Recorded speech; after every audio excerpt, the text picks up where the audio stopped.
নিজেও হাঁহিব লাগে, আনকো হাঁহিব লাগে। আৰু হাঁহি মানুহৰ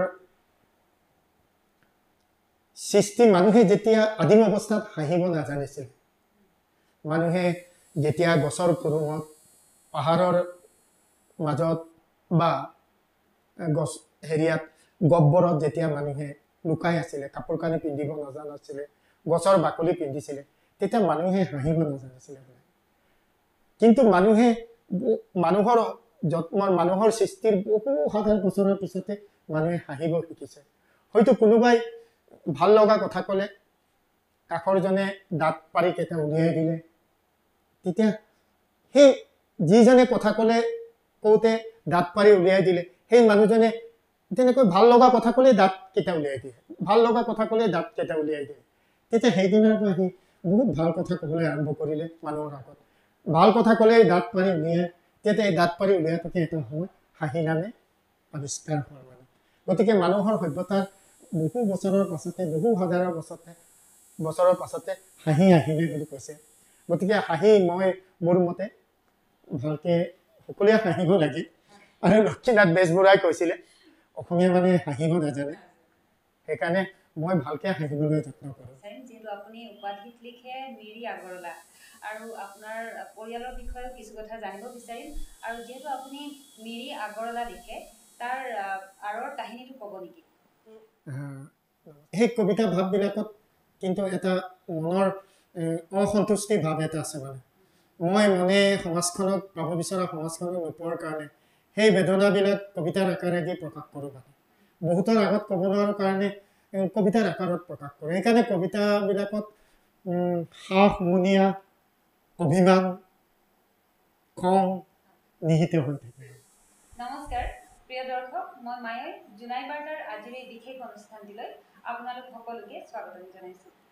আজিৰ আমাৰ এই বিশেষ অনুষ্ঠানটিলৈ এগৰাকী বিশেষ অতিথিক আমি আমন্ত্ৰণ কৰি আনিছোঁ। তেখেত হৈছে অৱসৰপ্ৰাপ্ত আদৰ্শ শিক্ষক, প্ৰকৃতিবিদ, কবিও লেখক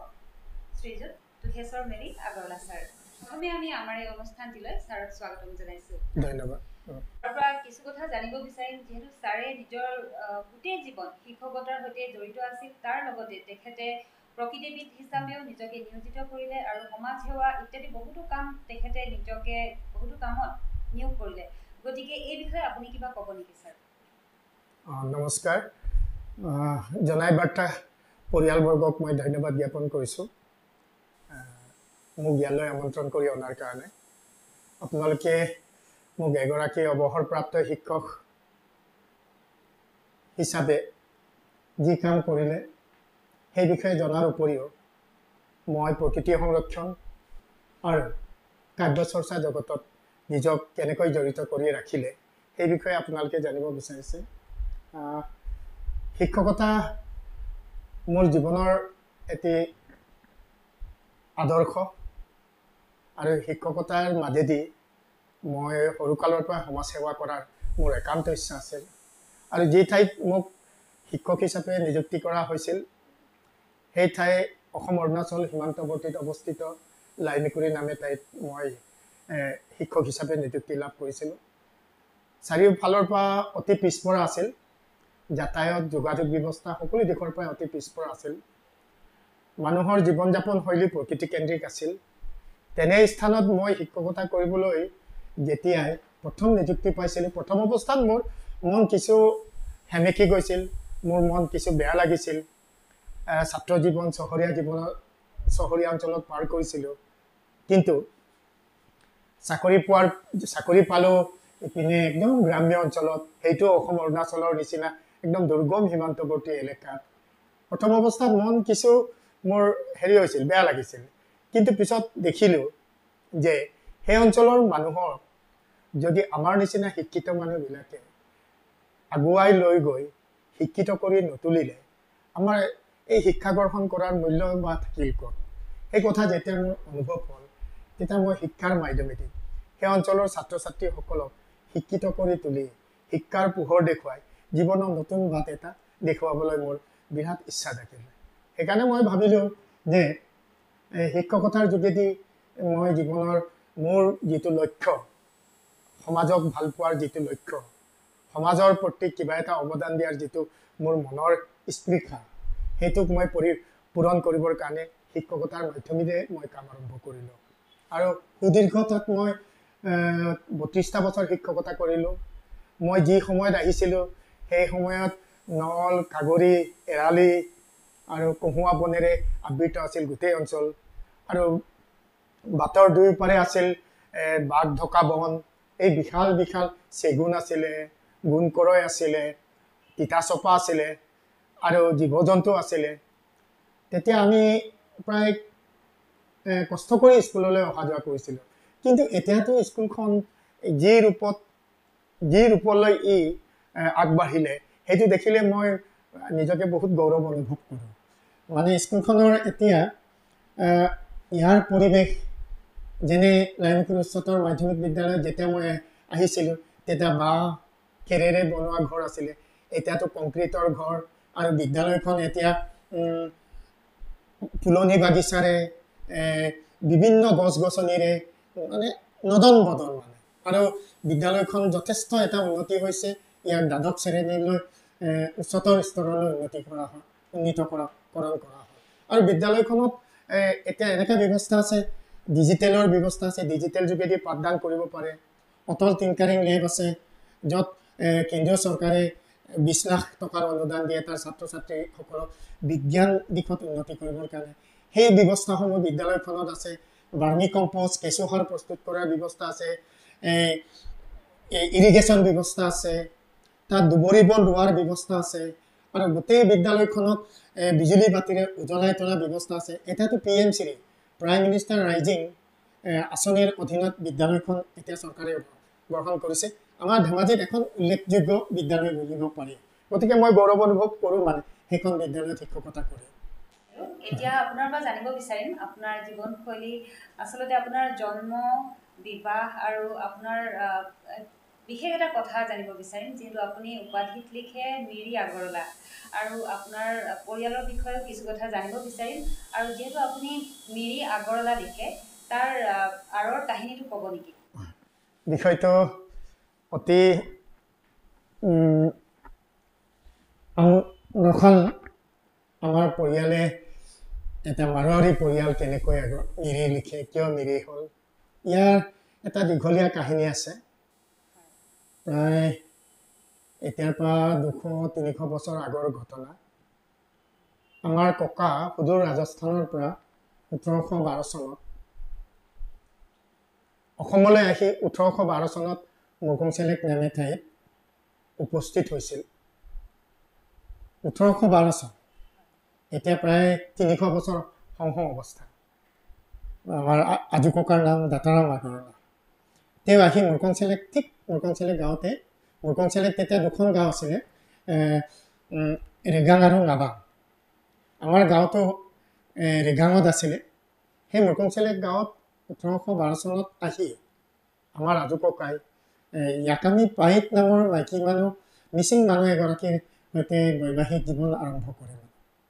1812 চনতে ককা আমাৰ মিচিঙলৈ ৰূপান্তৰ হৈছিলে মানে মিচিং জাতলৈ ৰূপান্তৰ হৈছিলে আৰু মিচিং জাতলৈ ৰূপান্তৰ কৰি তেওঁ ইয়াকামি পাইট নামৰ মিচিং মানুহ এগৰাকীৰ সৈতে যুগ্ম জীৱন আৰম্ভ কৰিছিলে 1812 চনৰ আগত যিটো দাতাৰাম আগৰৱালাৰ পৰিয়াল কেনেকুৱা আছিলে ক'ৰ পৰা আহিছিলে সেই সম্পৰ্কত আমাৰ কোনো তথ্য নাই আৰু আমি নাজানো আমি অকল জানো দাতাৰাম আগৰৱালাৰ পৰা তেওঁ আহিছিলে 1812 চনত তেওঁ বিয়া কৰাইছিলে ইয়াকামি পাইট সেইখিনিলৈ আমি ভালকৈ জানো আৰু দাতাৰাম আগৰৱালাই প্ৰথম এই মিচিং সমাজৰ মাজত বিলীন হৈ গৈছিলে সেই কথাটো আমি জানিব পাৰিব আৰু ইয়াকামি পাইটৰ অৱৰসত আমাৰ সন্তান জন্ম হৈছিলে কৰবিল আগৰৱালা বাপিৰাম সোণাৰাম সুন্দৰী সন্তান ল'ৰা 3টা ছোৱালী এজনী ডাঙৰজনৰ নাম আছিলে কলবীৰ আগৰৱালা বা মিৰি আগৰৱালা বা মিৰি তেতিয়াৰ পৰা তেতিয়া তাৰপিছত সোণাৰাম তাৰপিছত বাপিৰাম তাৰপিছত সুন্দৰী কলবীৰৰ সন্তান হৈছে আমি মানে কলবীৰৰ সন্তান হৈছে আমাৰ দেউতা গণেশ মিৰি আমাৰ দেউতাইতো মিৰি লিখে দেউতাৰ ভাই ককাই আছিলে আটাইতকৈ ডাঙৰজনৰ নাম আছিলে দধিৰাম তেওঁলোক ঐৰাম ঘাটৰ নিবাসী দধিৰামৰ পিছত বাপিৰামে বিয়া বাৰু নকৰালে সোণাৰাম মধুৰাম হৈছে জনাই উচ্চতৰ মাধ্যমিক বিদ্যালয়ত শিক্ষকতা কৰিছিলে এতিয়া জনাই উচ্চতৰ মাধ্যমিক বিদ্যালয়ৰ অৱসৰপ্ৰাপ্ত অধ্যক্ষ জন্মেজয় আগৰৱালাৰ বাপেক মধুৰামৰ পিছত তাৰাপ্ৰসাদ মুৰকংচেলেকৰ নিবাসী এতিয়া জোনাই একদম মুৰকংচেলেকৰ সোঁমাজতে তেওঁলোকৰ ঘৰ বাৰী আছে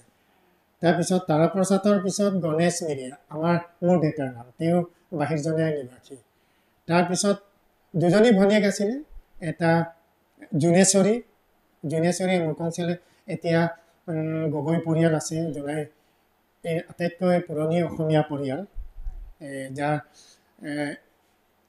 এই গগৈ পৰিয়ালৰ সৈতে বিবাহ পাশত আবদ্ধ হয় তাৰপিছত জোনে আছিলে তেওঁ মিলি পৰিয়ালত বিয়া হয় তাৰপিছত কলবীৰ আগৰৱালাৰ পুতেক আমাৰ তেনেকৈ 8জন আছিলে ল'ৰা আৰু ছোৱালী তাৰ ভিতৰত মোৰ দেউতা গণেশ মিৰি আৰু এনেকৈ সুদীৰ্ঘ 1812 চনৰ পৰা এতিয়া কেইটা পুৰুষ হ'ল দাতাৰামৰ এটা পুৰুষ কলবীৰৰ এটা পুৰুষ গণেশৰ এটা পুৰুষ আমাৰ এটা পুৰুষ 4টা পুৰুষ হৈ গ'ল আমি একেবাৰে মিচিং জাতৰ লগত বিলীন হৈ যোৱা আমাৰ জীৱন যাপন শৈলী আমি চাংঘৰত থাকোঁ আমি তালেমৈ কৰোঁ উৰমৈ কৰোঁ আমাৰ ভাষা মিচিং আমি যেতিয়া ডাঙৰ হৈছোঁ তেতিয়া আমি অসমীয়া কথা নাজানিছিলে মইতো ইয়াত যেতিয়া সৰু কালত আমি জীৱন যাপন কৰিছিলোঁ 1950 চনততো আমি ক'ত আছিলোঁ মুৰকংচেলেক নামে 50 চনৰ ভূমিকম্পৰ আগত আমাৰ গাঁওখন আছিলে তাহানি ব্ৰহ্মপুত্ৰৰ সোঁমাজত সেই গাঁওখনৰ নাম আছিলে মুৰকংচেলেক আৰু মুৰকংচেলেকৰ আশে পাশে গাঁও আছিলে ইয়াদবক বগ্গ তাৰি মধ্যতাৰি কেমি অয়ান কব তেনেকুৱা গাঁওবিলাক আছিলে সিপাৰত আছিলে লাইকা দদিয়া আকৌ চাপৰিৰ মাজত আছিলে কবলং দৰকাং তেনেকুৱা নদীবিলাক আছিলে তেতিয়া আমাৰ গাঁওখনৰ মাজেদি বুংকু বৈ গৈছিলে মানে এতিয়া যিটো লালি নামে জনাজাত এতিয়া সেই লালিটো 1950 চনৰ পিছতে চিয়াঙৰ লগত সংযোগ হ'ল তাৰ আগতে এইটো বুংকু নদী আছিলে বুংকু নদীৰ পাৰতে আমাৰ গাঁওখন আছিলে 1950 চনত তেতিয়া 1950 চনৰ সেই গাঁওখনত আমাৰ জীৱন যাপন আৰম্ভ হৈছিলে তাৰ কাষতে আমাৰ প্ৰভা বনাঞ্চল আছিলে মানে একদম আমি প্ৰভা বনাঞ্চলৰ একেবাৰে দাঁতিকাষৰীয়া মানুহ আছিলোঁ মানে তেতিয়া 1950 চনৰ ভূমিকম্পত তাৰ আগতে ব্ৰিটিছ আহিলে 1917 চনত আহি পেলাই তেওঁলোকে আছাম চমিল নামৰ বৃহৎ এটা ফেক্টৰী তাত নিৰ্মাণ কৰিলে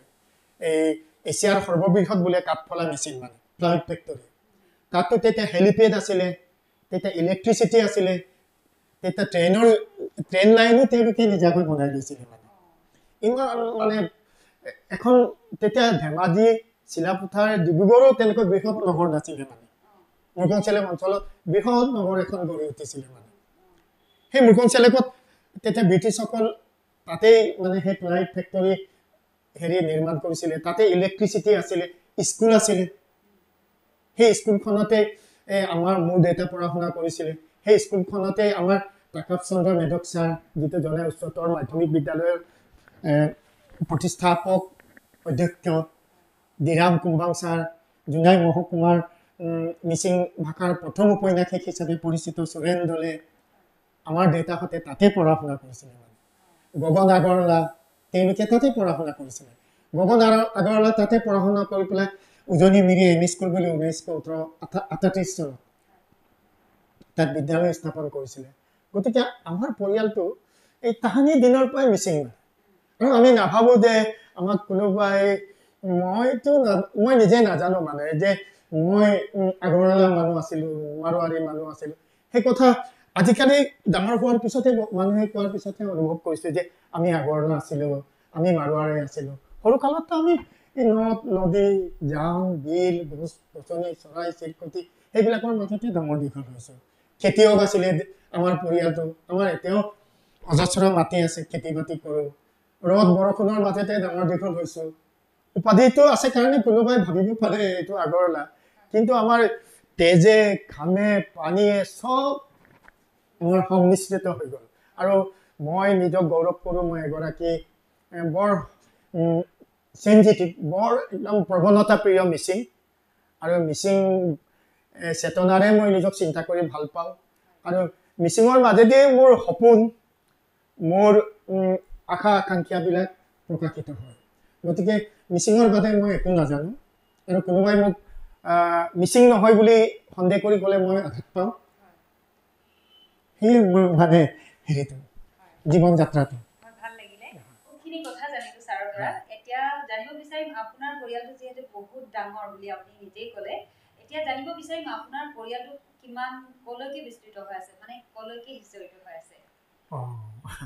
আমাৰ যিটো আগৰৱালা মিৰি পৰিয়াল এটা পৰিয়ালটো বহুতে কিছুমানে আগৰৱালা উপাধিৰে মিৰি লিখিছে কিছুমানে আগৰৱালা লিখি আছে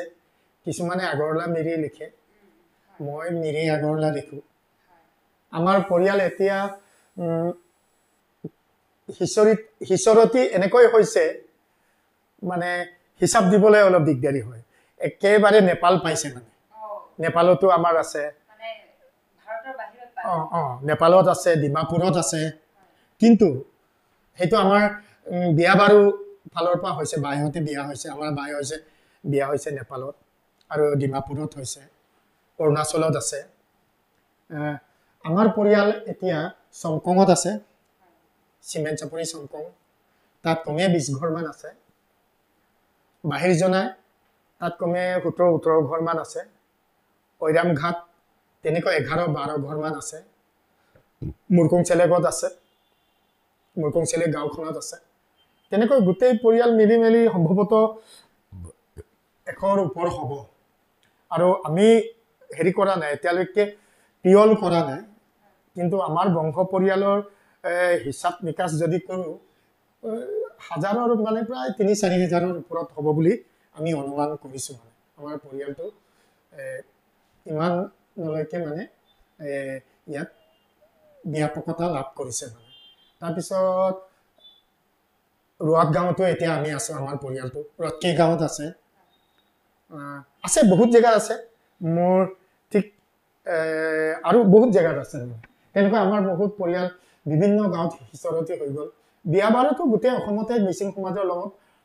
এনেকুৱা এটা পৰিয়াল নাই যাৰ লগত আমাৰ বিয়া বাৰু সম্পৰ্ক স্থাপিত হোৱা নাই মানে তাৰপিছত আমাৰ তেনেকৈ বিয়া বাৰু সম্পৰ্কত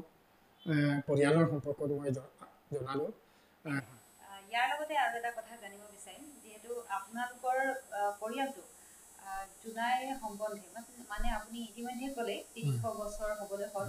গতিকে জোনাই নামটো আগতে মুৰকং চেলেক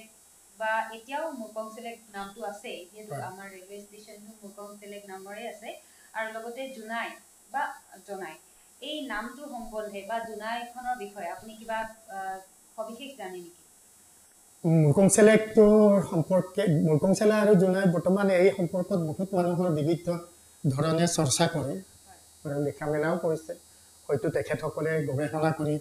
অধ্যয়ন কৰি অনুসন্ধান কৰি সেই তথ্যবিলাক উদ্ভাৱন হয়তো কৰিব পাৰে মই তেখেতসকলে যিটো তথ্য জোনাই বা মুৰকং চেলেক উৎপত্তি সম্পৰ্কত লিখা মেলা কৰিছে তাত মোৰ ক'ব লগা একো নাই কিন্তু তাহানিৰ মুৰকং চেলেক মানুহ হিচাপে মোৰ এতিয়া বয়স প্ৰায় 61 বছৰ এই সুদীৰ্ঘ 5টা দশকতকৈ অধিক এই বয়সকালত মই মুৰকং চেলেক সম্পৰ্কত মই কিছু কথা ক'ব বিচাৰোঁ তাহানিতে আমি জোনাই শব্দটো শুনাই নাছিলোঁ আৰু জোনাই যে নামৰ এখন ঠাই আছে সেই সম্পৰ্কে আমি জ্ঞাত নাছিলোঁ সেই সময়ত অকল মুৰকং চেলেক নামেৰে গোটেই অঞ্চল পৰিচিত আছিল তেতিয়া ব্ৰিটিছ পৰিয়াল আছিল আমাৰ নিধান চাহাব FM নিধান চাহাব তেওঁলোকৰ ভাই এন্ড্ৰি এই গোটেই ব্ৰিটিছ পৰিয়ালটোক দেখিছিলোঁ তেওঁলোকেও অকল মুৰকং চেলেক কথাটোহে জানিছিলে মানে আৰু মুৰকং চেলেক গাঁওখনৰ ব্ৰিটিছসকল আহিছিলে কাৰণে মুৰকং চেলেক আশে পাশে থকা গাঁওবিলাকৰ নাম বৰ বেছি চৰ্চা হোৱা নাছিলে মানে তেতিয়া মুৰকং চেলেক উৎপত্তি সম্পৰ্কত বিভিন্ন ধৰণে ক'লেও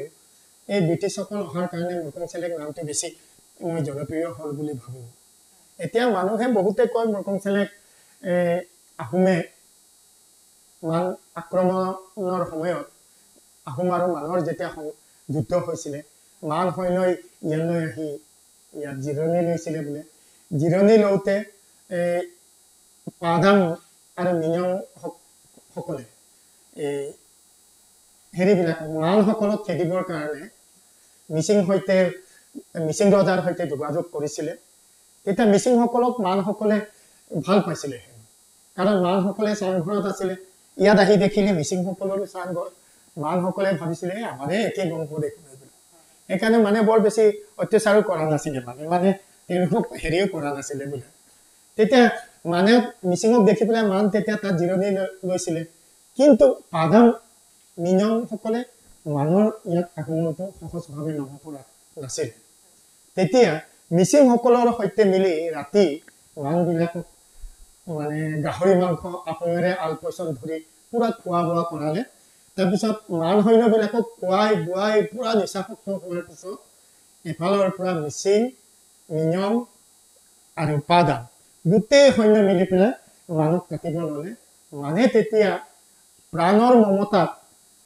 নিজৰ মানে প্ৰাণৰ মমতাত জীৱনটো ৰক্ষা কৰিবৰ কাৰণে দৌৰিছিলে আৰু সোণ মণি মুকুতা লাগতিয়াল সম্পদবিলাকক য'তে ত'তে পেলাই গৈছিলে তেতিয়া মুৰকং চেলেক মানুহে য'তে ত'তে সোণ বুটলি পাইছিলে সা সম্পত্তি বুটলি পাইছিলে বুলি মুৰকং চেলেক নামেৰে জনা হ'ল বুলি কিছুমানে কয় কিন্তু মই জনাততো মানসকল অহাৰ আগৰ পৰা মুৰকং চেলেক নামটো আছিলে আমাৰ ককা আহিছিলে 1812 চনত মান আহিছিলে 1826 চনত গতিকে মানে পৰা সোণ পাই পেলাই মুৰকং চেলেক হ'ল বুলি কোৱা কথাটো সকলোৱে কথাটো এবাৰ ভাবি চাব পাৰে মানে মুৰকং চেলেক তাৰ আগতে আছিলে আমাৰ ককাহঁতে মাহঁতে কোৱা মতে মুৰকং চেলেক আগৰ পৰাই নৈপৰীয়া অঞ্চল আছিলে মাটি সাৰুৱা আছিলে খেতি বাতি খুব ভাল আছিলে জীৱন ভোগালী আছিলে অভাৱ অনাটন নাছিলে গৰু মহেৰে উপচি আছিলে অজস্ৰ খোৱা বোৱা মানে জীৱন একেবাৰে সুন্দৰ সুখী জীৱন আছিলে সা সম্পত্তিৰ কোনো অভাৱ নাছিলে বাহিৰা মানুহ তেতিয়া ইয়ালৈ অহা নাছিলে কোনো ধৰণৰ অনামিচিং মানুহ ইয়াত নাছিলে মিচিঙৰ বাদে বেলেগ মানুহ নাছিলে এটা সুকীয়া পৃথিৱী আছিলে তেতিয়া সেইকাৰণে খুব ধন সম্পত্তিৰে অজৰমা হৈ থকাৰ কাৰণে কিছুমানে মুৰকং চেলেক হ'ল বুলি কিছুমানে ক'ব খোজে আৰু জনাই সম্পৰ্ক জনাই নামটো আমি যিখন এতিয়া গাঁৱত মই জন্মগ্ৰহণ কৰিছিলোঁ 1950 চনত যেতিয়া তাৰ মানুহখিনি পুনৰ সংস্থাপনৰ কাৰণে উঠি আহিলে উঠি আহোঁতে প্ৰথম আহিলে বাহিৰ জনাই তেতিয়া বাহিৰ জনাই নামৰ নদী এখন আছিলে সেই জনাই নামৰ নদীখনত ব্ৰিটিছসকলৰ এটা সৰু কুন্দা টানিবৰ কাৰণে ট্ৰেইন লাইন আছিলে বাহিৰ জনাই ষ্টেচন আছিলে তেতিয়া ইপিনে কুলিগাঁৱলৈ বিজয়পুৰলৈ হেৰি চলাচল কৰিছিলে ট্ৰেইনটো চলাচল কৰিছিলে ইপিনে কেনি লেকু সেইবিলাকলৈ মাংগাং সেইবিলাকলৈ ট্ৰেইন চলাচল কৰিছিলে তেতিয়া বাহিৰ জনাইত কি আছিলে সৰু এটা ষ্টেচন আছিলে তেতিয়া সেই বাহিৰ জনাই নদীৰ পাৰে পাৰে কুন্দা সংগ্ৰহ কৰা মানুহবিলাকৰ কেম্প আছিলে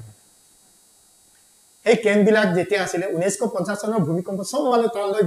তাৰ পৰা উঠি আহিলে সব নদীৰ বুকুত যা গ'ল মুৰকং চেলেক যা গ'ল তাৰি দলুং যা গ'ল পবল দৰকাং ইয়াদবক ভূমি দলুং পবু চাপৰি গোটেই ব্ৰহ্মপুত্ৰৰ মাজত যা গ'ল তাৰ মানুহখিনি উঠি আহি কিছুমান মুৰকং চেলেক এতিয়া য'ত মুৰকং চেলেক নামে জনাজাত তালৈ গুচি গ'ল কিছুমান বাহিৰ জনাই নামে জেগাত থাকিলে তেতিয়া বাহিৰ জনাই নাম নাছিলে জনাই আছিলে তাত জনাই হায়াৰ ছেকেণ্ডাৰী তাতে স্থাপন কৰিছিলে পোষ্ট ডাকঘৰ তাতে স্থাপন কৰিছিল সকলো তাতে আছিলে আৰু তাত মহাত্মা গান্ধীৰ হেৰি এটা আছিলে মানে সূতা এই কপাহেৰে গোটা সূতা এটা বনোৱা এটা হেৰিও আছিলে মানে কাৰখানাও আছিলে হাতেৰে বনোৱা পঞ্চায়ত তাত আছিলে কিন্তু তাৰ মানুহখিনি লাহে লাহে যেতিয়া নিধাম চাহাব ইয়ালৈ আহিলে নিধাম চাহাব যেতিয়া মুৰকং চেলেকলৈ আহিলে ইয়াত আছাম চমিলটো নতুনকৈ ইয়াত স্থাপন কৰিলে ইয়ালৈ আগতে কিছুমান মানুহ নিধাম চাহাবৰ পিছে পিছে আহি গ'ল ইয়ালৈ আহি যেতিয়া নিধাম চাহাবৰ আশে পাশে থকা মানুহবিলাক তাত ঘৰ বনাই থাকিলে তেতিয়া ইয়াৰ মানুহখিনিয়ে জনাই নাম নিজকে ল'লে ইয়াৰ মানুহখিনিও জনাই তাৰ মানুহখিনিও জনাই তাৰ মানুহখিনিয়ে কি কয় ইয়াৰখিনিক ভিতৰ জনাই ইয়াৰ মানুহখিনিয়ে তাক বাহিৰ জনায় ইয়াৰ মানুহখিনিয়ে তাক বাহিৰ জনাই কোৱাৰ কাৰণে বাহিৰ জনাই হ'ল আৰু বাহিৰ জনাই মানুহখিনিয়ে ইয়াৰ মানুহখিনিক ভিতৰ জনাই কোৱাৰ কাৰণে এইটো জনাই হ'ল তেনেকৈহে আচলতে জনাইৰ উৎপত্তিটো কোৱা বুলি আমি জানো মানে তাৰপিছত প্ৰাচীন কথা আছে এই প্ৰাচীন কথাবিলাক হয়তো এতিয়া এই খুব কম সময়ৰ ভিতৰত বৰ্ণনা কৰাটো সম্ভৱ নহয় তাৰপিছত আপুনি মোক সুধিব বিচাৰিছিলে মুৰকং চেলেক সম্পৰ্কত নহয়নে মই মুৰকং চেলেকৰ কথা অকণমান ইয়াত ক'ব বিচাৰিছোঁ অতীতত মুৰকং চেলেক নামটোৰ মেগুলিউটুম নামে জনাজাত আছিলে বুলি কয় মানে মেগুলিউটুম এতিয়া যদি আমি কওঁ ধেমাজি জিলাৰ এখন প্ৰস্তাৱিত সংৰক্ষিত বনাঞ্চল কবুচাপৰি প্ৰস্তাৱিত সংৰক্ষিত বনাঞ্চল কবুচাপৰি মেগুলিউটুমটো এতিয়া যদি ইয়াৰ ভৌগোলিক অৱস্থানটো আমি চাওঁ তেতিয়া কবুচাপৰিৰ পৰা প্ৰায় 1.5 কিলোমিটাৰ নামনি ফালে আছে মানে তেতিয়া সেই মেগুলিউটুমটো অজস্ৰ বাঁহ গছ মূল্যৱান গছ হুলুং মেকাই তিতাচপা হলক নাহৰ এনেকুৱা গছেৰে আৱৰি আছিলে আৰু শিলাময় আছিলে বুলি আৰু তাত গৰু ম'হৰ চৰণীয়া পথাৰ আছিলে আৰু তাৰ কাষতে মুৰকং চেলেক তেতিয়া মানে যেতিয়া মুৰকং চেলেক নাম নাছিলে তেতিয়া গাঁওখন আছিলে তেতিয়া বোলে হেনো মেগুলিউটুম নামেৰে জনাজাত আছিলে মানে তেনেকুৱা বহুত মানে বৃহৎ অঞ্চল আছিলে মানে আৰু সেই বৃহৎ অঞ্চলটোৰ নামে তেতিয়া মেগুলিউটুম নামে জনাজাত আছিলে বোলে আৰু এই মেগুলিউটুমৰ পৰা মাজে মাজে ৰাতি দেখিলে মানে ধনগুলি জ্বলিছিলে বোলে সেইকাৰণে মানুহে মানে সেইটো এটা ঐশ্বৰিক মানে ঈশ্বৰৰ বাসস্থান বুলি বহুতে কি কৰিছিলে সন্মান কৰিছিলে তেতিয়াতো পৌৰাণিক যুগ আছিলে মানুহ বিজ্ঞানৰ কথাবিলাক বৰ বেছি জনা নাছিলে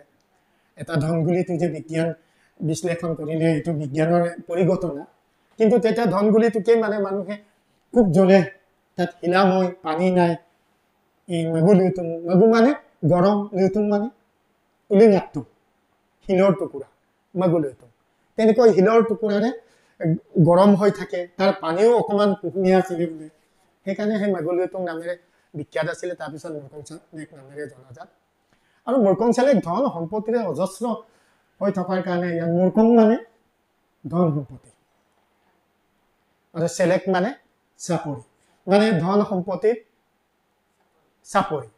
গতিকে এনেকুৱা অজস্ৰ সম্পত্তি থকাৰ কাৰণে মুৰকং চেলেক নামে জনাজাত আৰু এই মুৰকং চেলেকৰ লগতে মই এই কথাটো সংযোজন কৰিব বিচাৰিছোঁ কাৰণ এতিয়া মুৰকং চেলেক নামটো 1950 চনৰ আগত 1950 চনত তাৰ আগতে আমাৰ জনাই অঞ্চলটো মুৰকং চেলেক অঞ্চলটো 1950 চনৰ আগতে হেৰি আছিলে নেফা অঞ্চল আছিলে যেতিয়া নেফা অঞ্চল আছিলে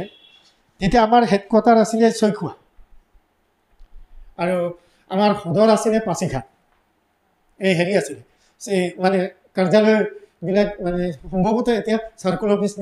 চাৰ্কল অফিচ নিচিনা আছিলে হেৰি পাছিঘাট তেতিয়া আমি তদে চিকাবামেন হৈ নদীৰ পাৰে পাৰে আমি পাছিঘাটলৈ খোজকাঢ়ি গৈছিলোঁ মানে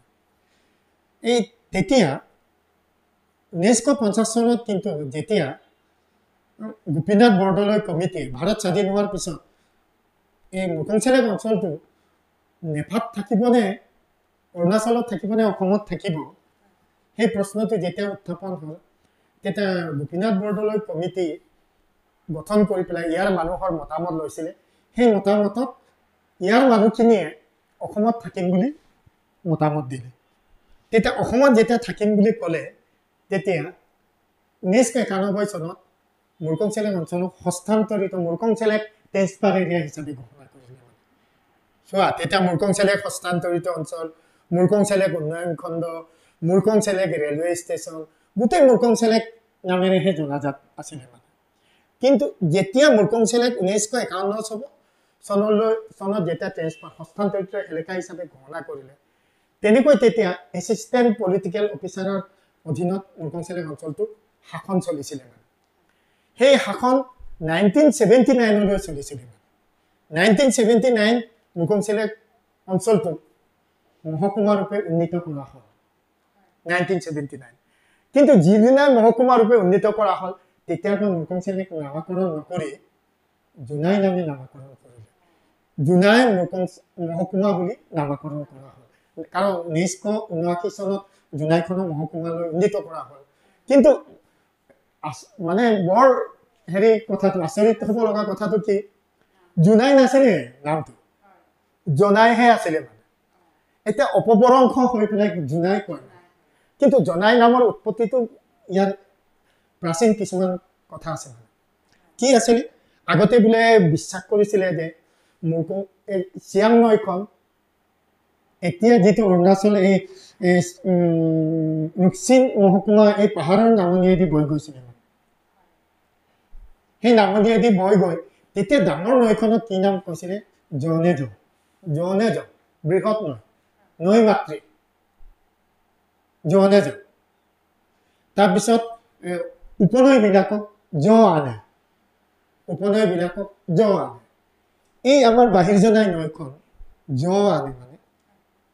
নদী উপনৈ। সেই আনেৰ পৰা কিছুমানে জনাই সৃষ্টি হ'ল বুলি কয়। আৰু সেই জনেজৰ উপনৈ এটা হৈছে জনেকৰম। কৰম মানে বিস্কৰণ, আছিদে নদীখন মানে খানি টুপ টুপকে পাহাৰৰ পৰা নামি আহি সৰুতে খাল হৈ যোৱা জনেকৰম। তেনেকৈ মানে জনেকৰমো উপনৈ আছিলে বোলে। আমাৰ জনাই বাহিৰ জনাই নৈখনো উপনৈ আছিলে। বাহিৰ জনাই নৈখন বহুত গভীৰ আছিলে। তেতিয়া ডিব্ৰুগড়ৰ ফেৰী বাহিৰ জনাই নদীয়েদি চলাচল কৰি আমাৰ বাহিৰ জনাই এই তিনিআলিতে ডিব্ৰুগড় ফেৰী বান্ধিছিলে। আৰু তেতিয়া সেই ডিব্ৰুগড় লৈ চলাচল কৰা ফেৰীটোৰ নাৱৰীয়া আছিলে যদুৱা চৰহীয়া, এতিয়া জোনাই বজাৰত আছে। তেওঁলোকৰ ফেৰী তাত বান্ধিছিলে। এতিয়াতো জনাই নৈখনক কোনে ক'ব যে এইখন এদিন ইমান বৃহৎ নৈ আছিলে, এতিয়াতো বালিয়ে পুতি পেলালে। এনেকৈ জনাই উৎপত্তি সম্পৰ্কত মই সেইবিলাক কথা মানে জানো। আৰু কিছুমানে কয় চুতীয়া ৰজাই আমাৰ জোনাইলৈ আহিছিলে, জোনাইলৈ আহি ইয়াত থিতাপি লৈছিলে জনেকৰম নদীয়েদি উঠি, যাক এতিয়া ৰজাখনা নদী হিচাপে জনা যায়। উঠি পেলাই তাত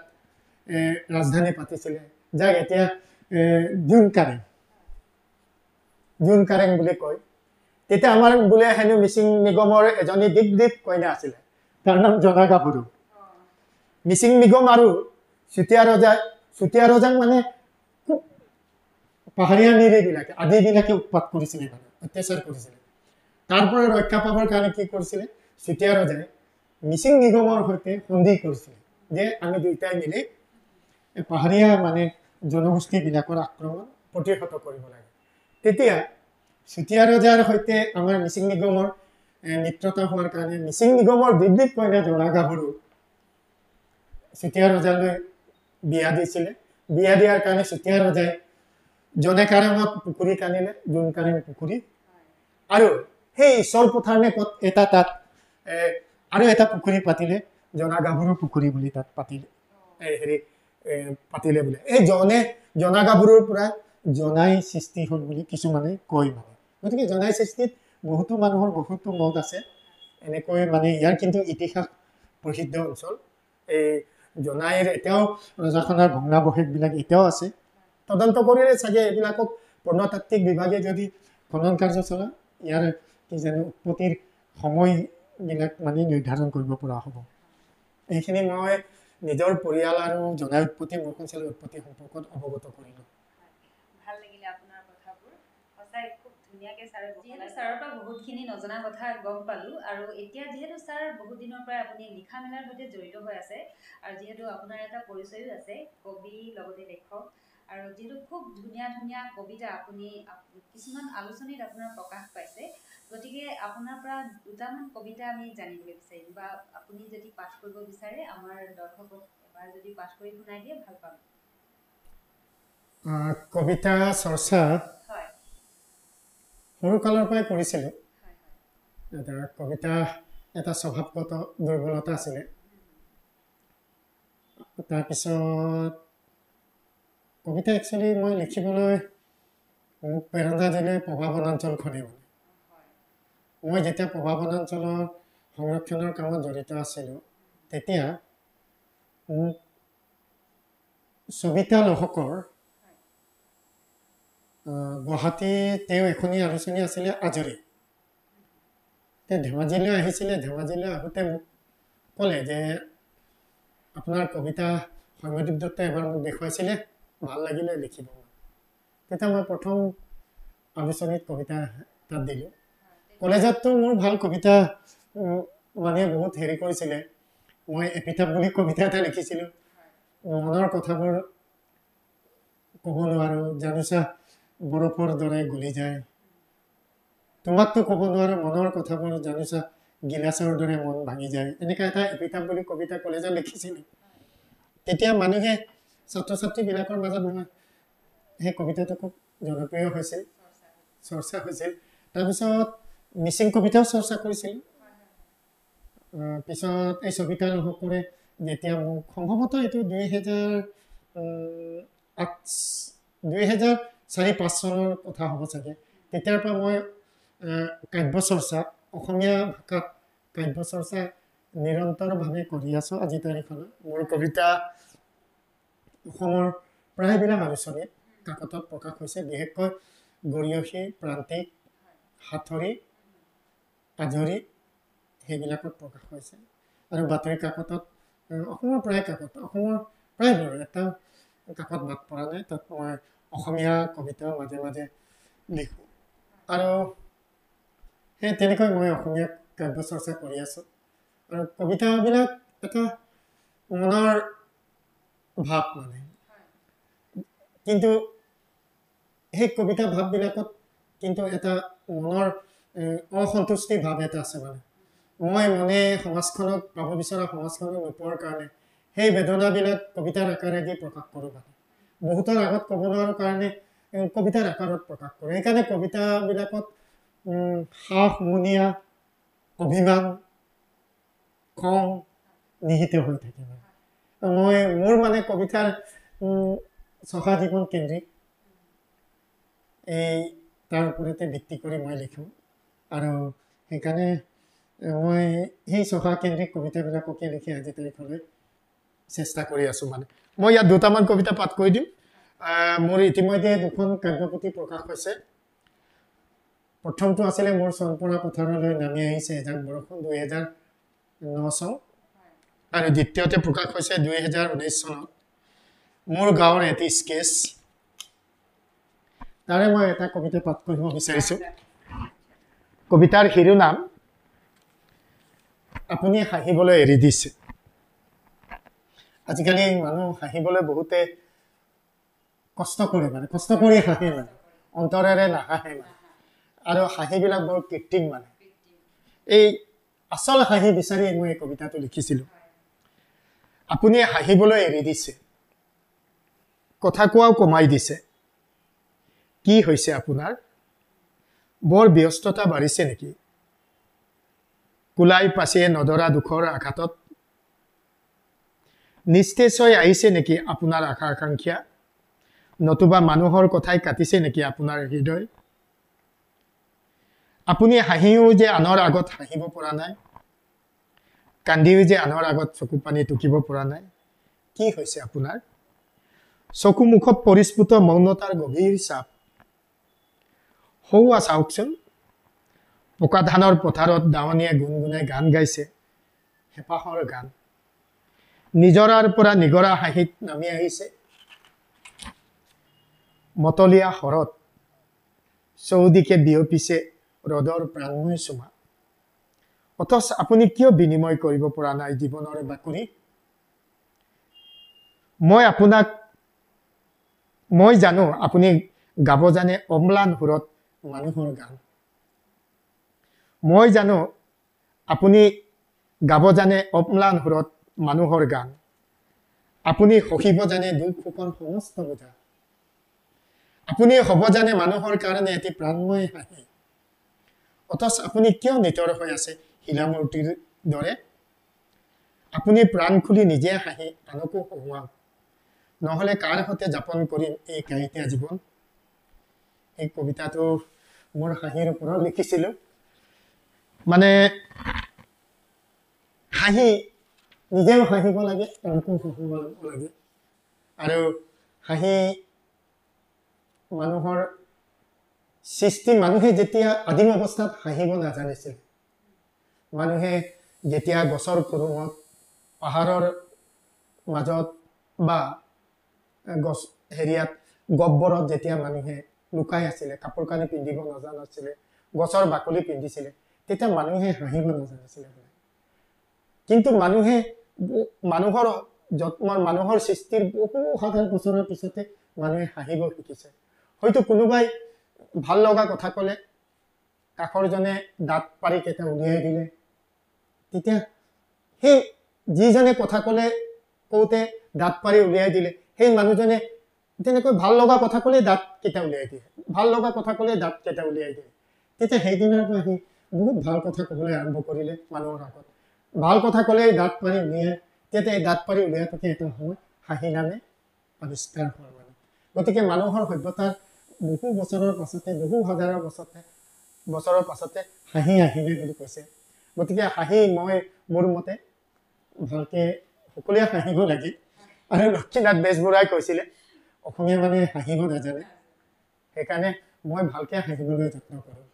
আজিৰ আমাৰ এই বিশেষ অনুষ্ঠানলৈ আমাৰ আমন্ত্ৰিত অতিথি আদৰ্শ শিক্ষক তুখেশ্বৰ মিৰি আগৰৱালা ছাৰলৈ বহুত বহুত শুভকামনা আৰু ধন্যবাদ জ্ঞাপন কৰিছোঁ। আৰু লগতে ছাৰে আমাক বহুখিনি নজনা কথাই জনালে। আৰু ইয়াৰ লগতে ক'বলৈ বিচাৰিম, দৰ্শক ৰাইজেও যদি আমাক কিছু পৰামৰ্শ দিয়ে, আজিৰ এই ভিডিঅ' খণ্ডটি চাই যদি আপোনালোকে উপকৃত হৈছোঁ বুলি ভাবে, তেতিয়াহ'লে আমাক আপোনালোকে